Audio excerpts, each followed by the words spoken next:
ټرمپ د افغانستان د سولې خبرې مې ودرولې ځکه طالبان اوس هم بې ګناه خلک وژني. سلام، وخت په خیر، ستړي مه شئ.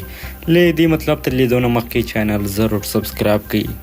واشنګټن د امریکا ولسمشر ډونالډ ټرمپ د شنبې په ورځ ویل ټاکل شوی و چې نن د طالبانو مشران او افغان ولسمشر اشرف غني امریکا ته راسي او له ما سره په کم ډیورنټ یعنی د میرلینډ په پوځي هډې کې وګوري، خو ما دغه لیدنه کینسل کړه. ښاغلي ټرمپ د خالي شنبې په ماښام په دې اړه درې بېلابېل ټویټونه کړي دي او د دې کار دلیل یې د سولې د خبرو په دې اساس په اړه کې د طالبانو لخوا د تاوتریخوالي دوام یاد کړی. تقریبا هیڅوک هم خبر نه و چې د طالبانو ستر مشران او د افغانستان ولسمشر په جلا توګه له ما سره د یکشنبې اتوار په ورځ په کمپ ډیورنټ کې لیدله. دوی امریکا ته نن شپه راتلل.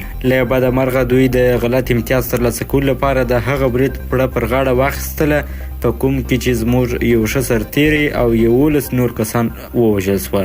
ما په بیړه سره دغه لیدنه کینسل کړه او د سولې مذاکرات مې ودروله.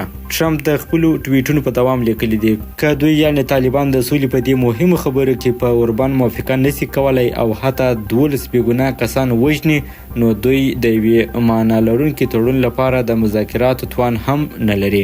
ټرمپ په خپلو ټویټونو کې طالبانو په اشاره دا هم لیکلي چې څه ډول خلک به دومره کسان د دې لپاره وژني چې د هغوی د امتیاز د ګټلو توان پرې ځواکمن شي. ټرمپ زیاته کړې ده دوی دا نه دي ترلاسه کړي بلکې خبره یې لا نور هم خرابه کړه.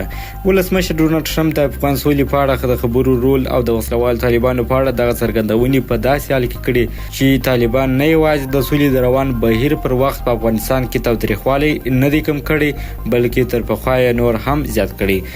افغان حکومت او وسلوال طالبانو تر اوسه پورې د ټرمپ د دغو نوو ټویټونو په اړه څه نه دي ویلي، خو د افغانستان د جمهوریت ریاست لخوا وړمه ورځ ویل شوي و چې ولسمشر غني امریکا ته د سولې په اړه تړلی سفر ځنډولی دی. د مطالب مو همدومره و. تاسې هم خپل نظرونه ضرور راته ولیکئ او د دغسې ښکلو او تازه مطالب لپاره زموږ چینل هم سبسکرایب کړئ. تر بل مطلبه تاسې ټول ته ښه وخت. خدای په امان.